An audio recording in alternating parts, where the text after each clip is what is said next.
28, que fala sobre as propriedades para investimento, e sobre o ICPC 10, que fala sobre o ativo imobilizado e as propriedades para investimento também. E com isso, iremos dar 2 exemplos de empresas que podem aderir ou não este CPC e o ICPC. CPC 28, Propriedade para Investimento. Seu objetivo é o de preceituar o tratamento contábil de propriedades para investimento e respectivos requisitos de divulgação. A propriedade para investimento é considerada um ativo não circulante, subgrupo de investimentos. É necessário julgamento na aplicação dessa definição, já que pode uma mesma propriedade ter a particularidade de parte ser usada como propriedade para investimento e parte ser destinada ao uso próprio, no ativo imobilizado. Alcance. Este pronunciamento deve ser aplicado no reconhecimento, mensuração e divulgação de propriedades para investimento. Também aplica-se a mensuração nas demonstrações contábeis de arrendatário de propriedades para investimento, contabilizado como arrendamento financeiro, e a mensuração nas demonstrações contábeis do arrendador disponibilizadas ao arrendatário em arrendamento operacional. O alcance não se aplica a ativos biológicos relacionados com atividade agrícola e direitos sobre reservas minerais, assim como carvão mineral, petróleo, gás natural e recursos parecidos não renováveis. Definições. Valor contábil é o montante pelo qual um ativo é reconhecido no balanço patrimonial. Custo é um montante de caixa ou equivalente de caixa, pago ou o valor justo de outra contraprestação dada para adquirir um ativo no momento da sua aquisição ou construção.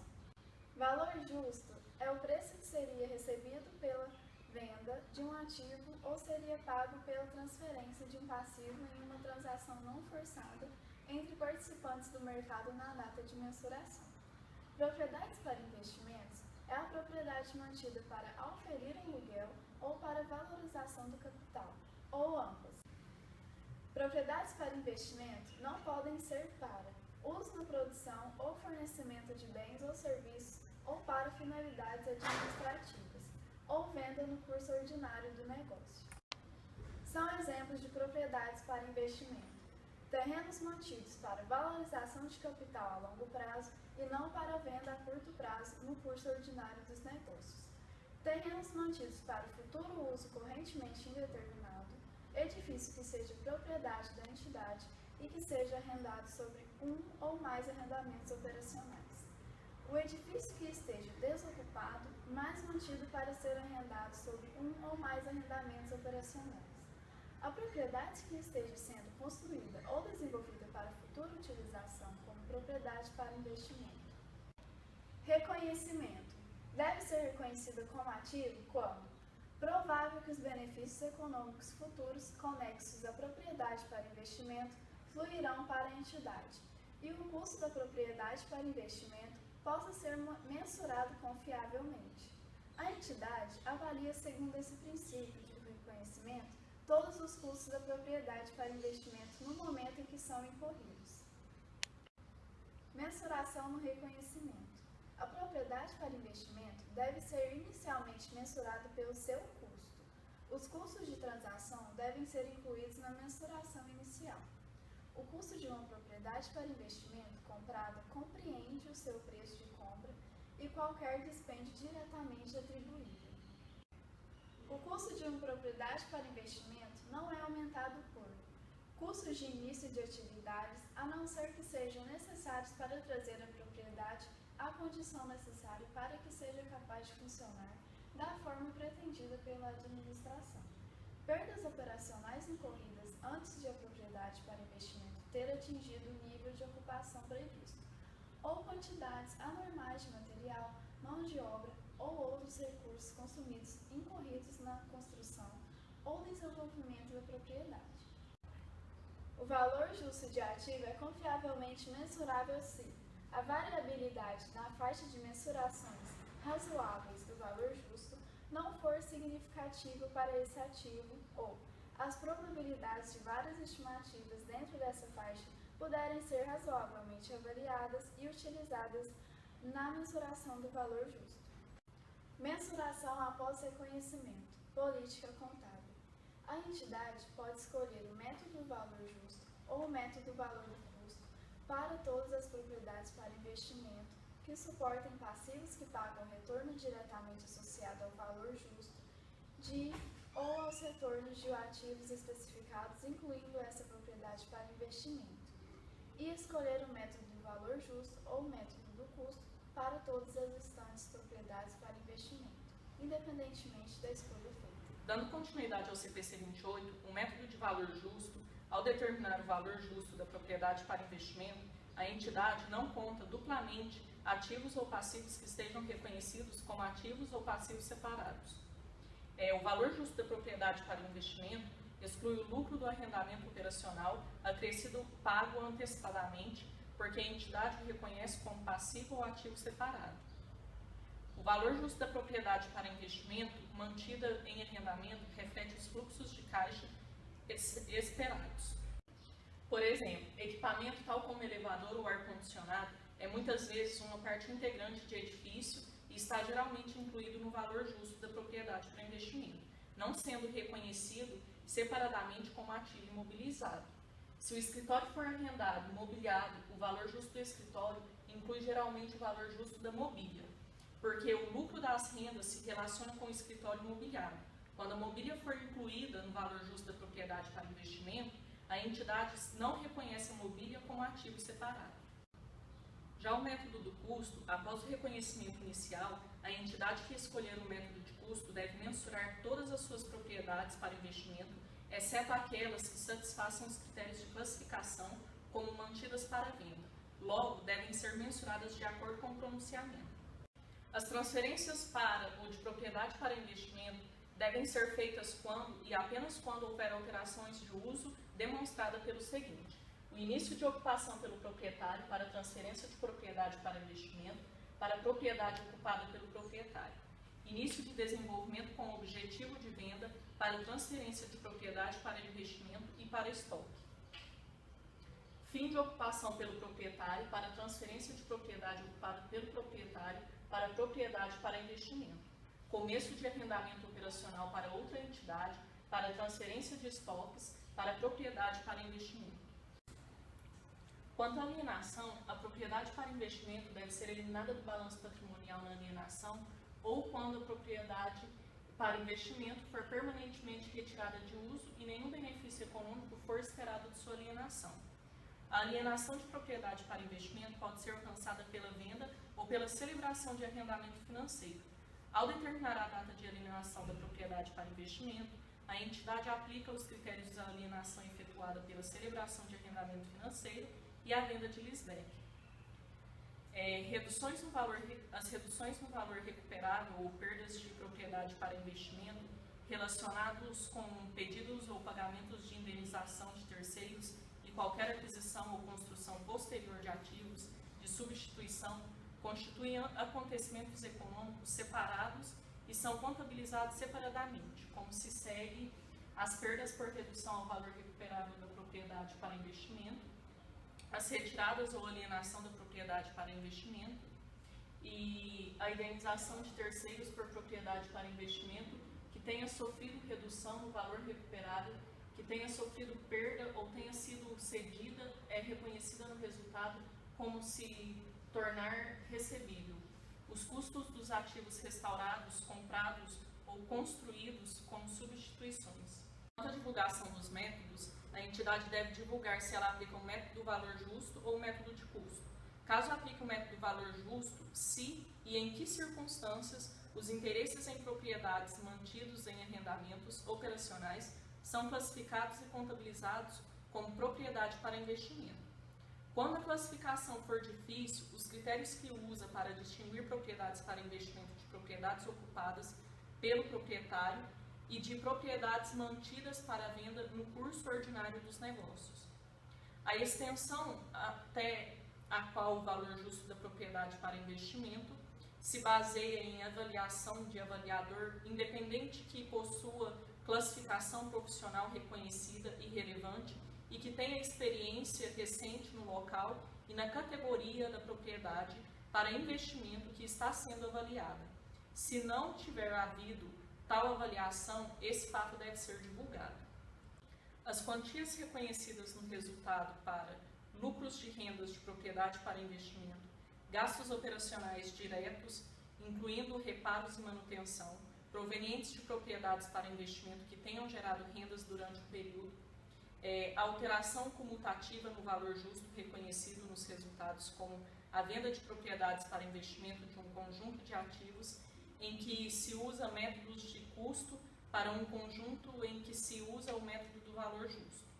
A existência e quantias de restrições sobre a capacidade de realização da propriedade para investimento ou a remessa de lucros e recebimentos de alienação. Obrigações contratuais para comprar, construir ou desenvolver propriedades para investimento ou para reparos, manutenção ou aumentos.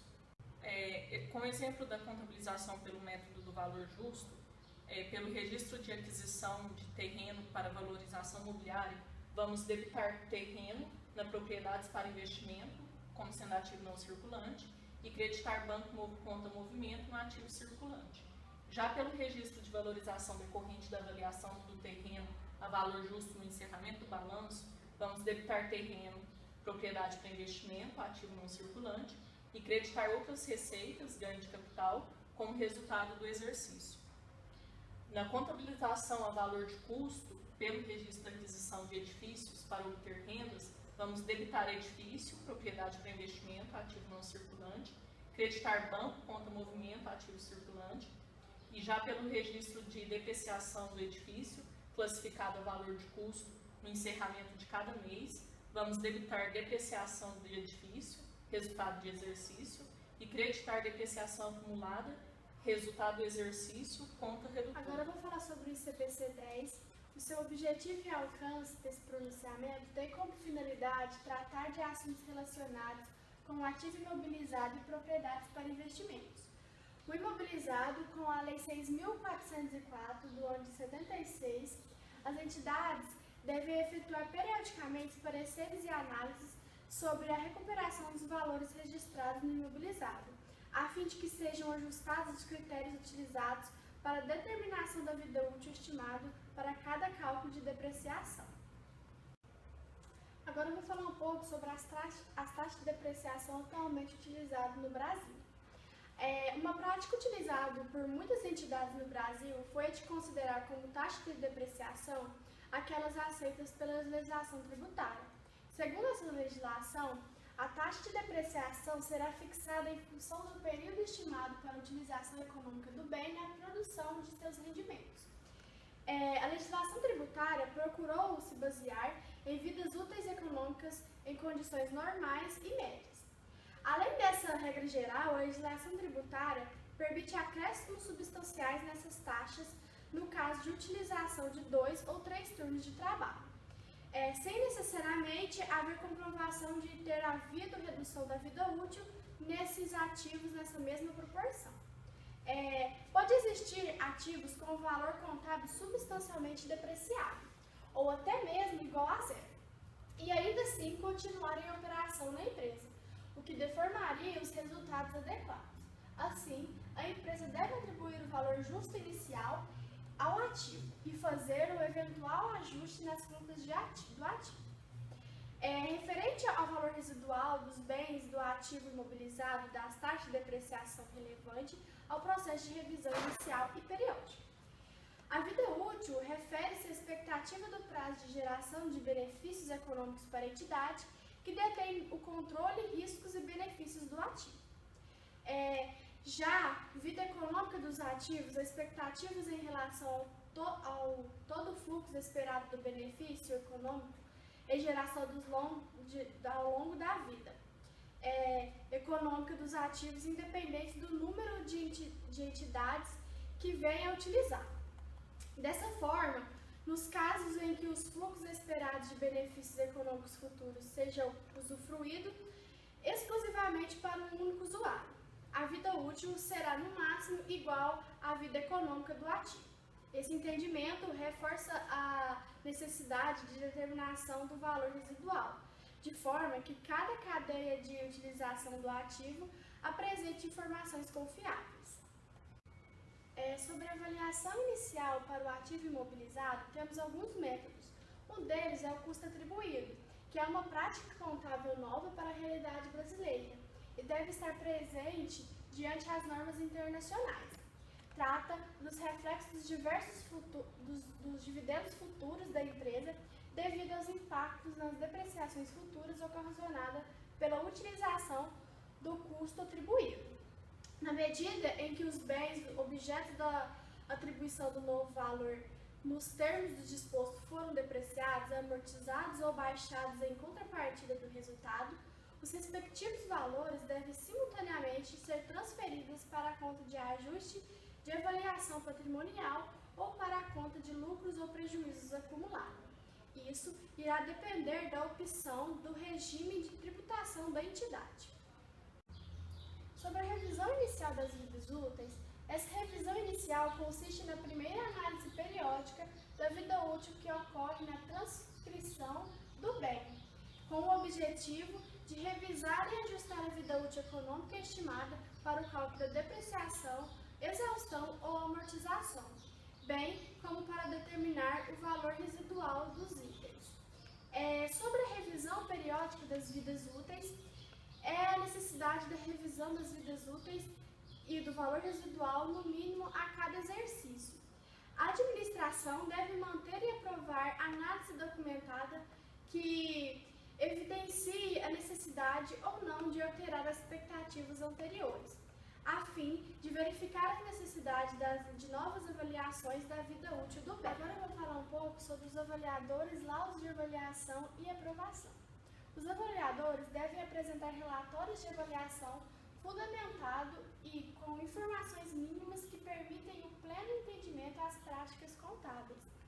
Então, esses relatórios devem conter indicação dos critérios de avaliação, nas premissas e nos elementos de comprovação adotados.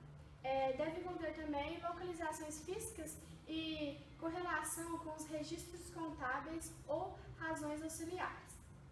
Deve conter também valor residual do bem para situações em que a entidade tenha o histórico e a prática de alienação dos bens após um período de utilização.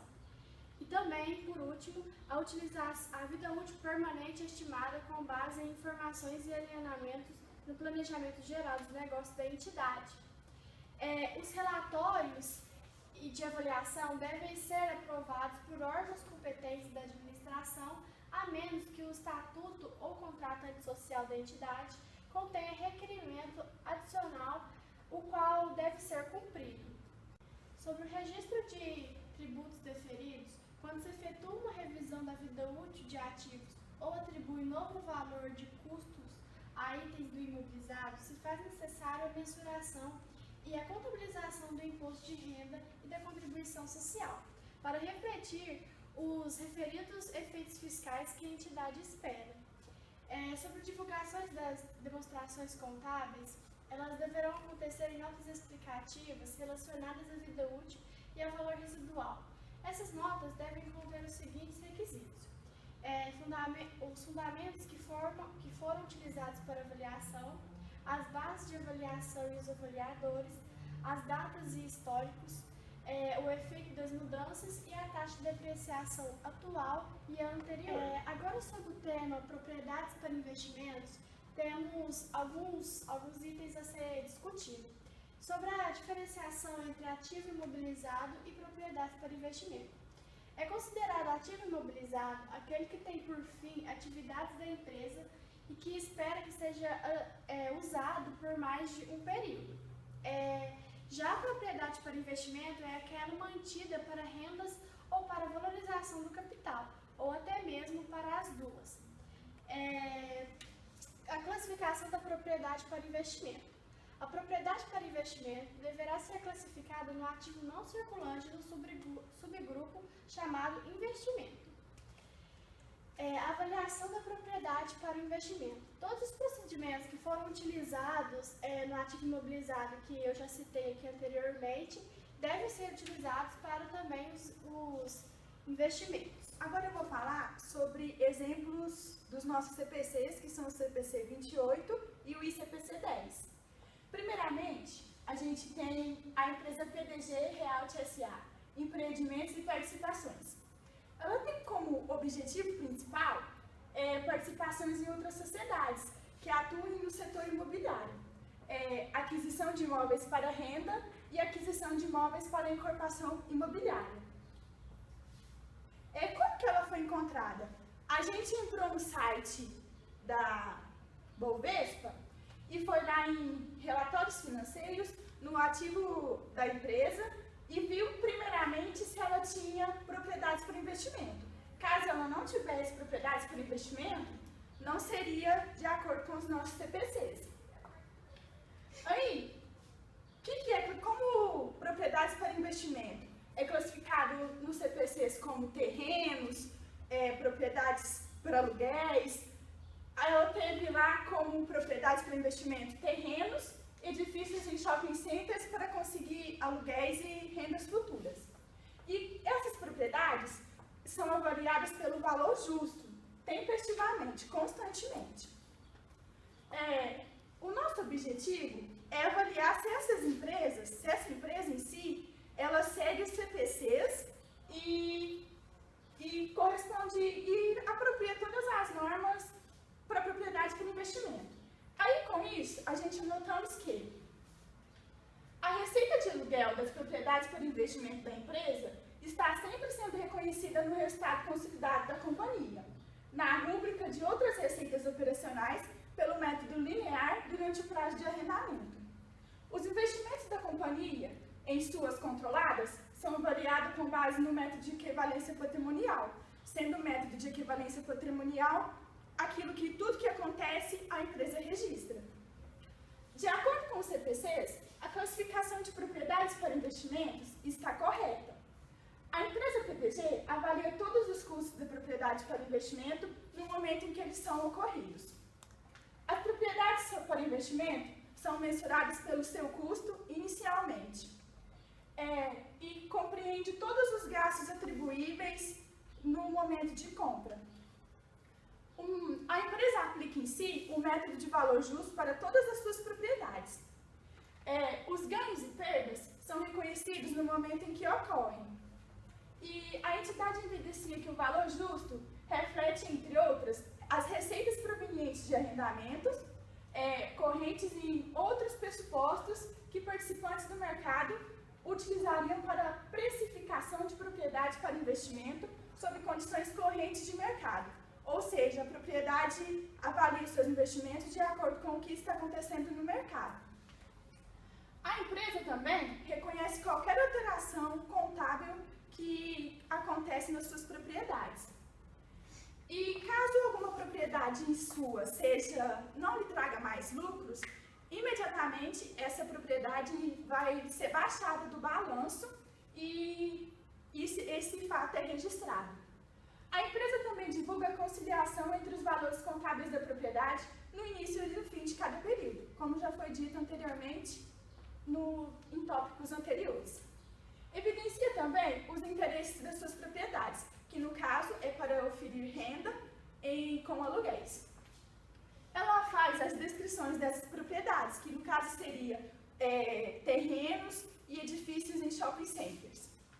A entidade possui um fluxo de caixa específico para suas propriedades e investimentos e torna isso uma conta no ativo principal. Seus investimentos são utilizados para mais de um período. Caso não fosse, não seria propriedades para investimento corretamente.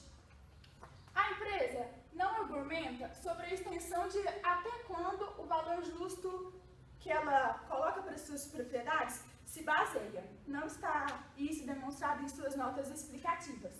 Ela também não retrata se há transferências em seus investimentos e como isso é feito.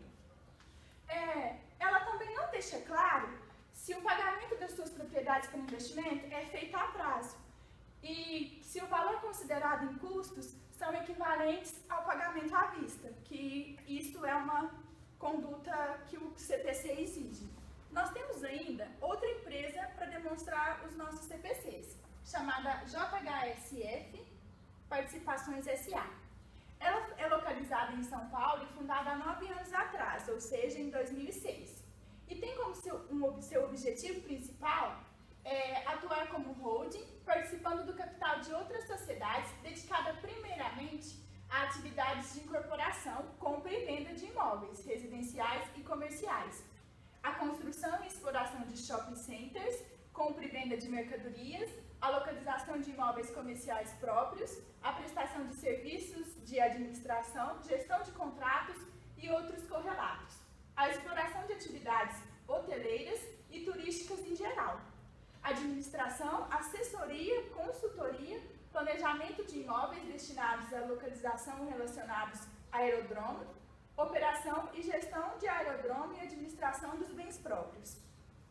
Analisando também essa entidade e estudando suas notas explicativas, descobrimos que a sua mensuração e a variação do valor justo são realizadas periodicamente pela companhia, ou seja, elas seguem os CPCs.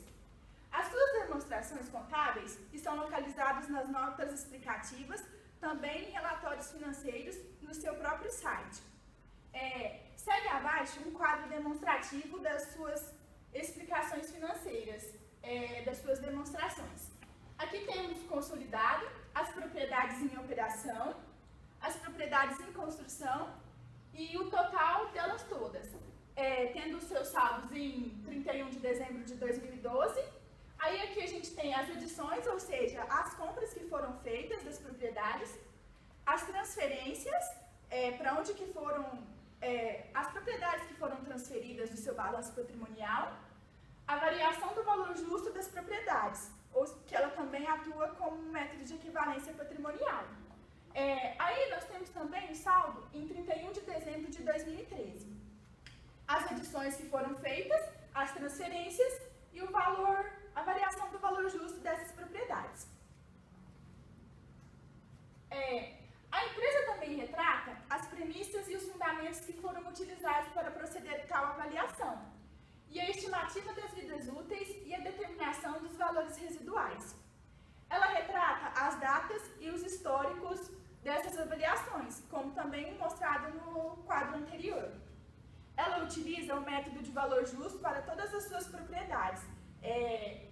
E suas propriedades são terrenos, maquinários, instalações e edifícios em shopping centers, mantidos para auferir rendimento de aluguel e ou valorização de capital, estando de acordo com o CPC. A classificação das propriedades é feita no subgrupo investimento no ativo não circulante, tendo uma conta específica para tal conta. Possui registros separados e específicos. Toda e qualquer mudança contábil é registrada também. A empresa avalia todos os custos envolvidos inicialmente e no momento em que são ocorridos também. As propriedades são mensuradas pelos seus custos. Ela descreve todas as suas propriedades. No caso, como anteriormente dito, são terrenos, instalações, maquinários, shopping centers. A empresa demonstra todas as suas adições, todas as compras que foram feitas e os ganhos e perdas dessas compras, ou seja, as transferências e alterações contábeis.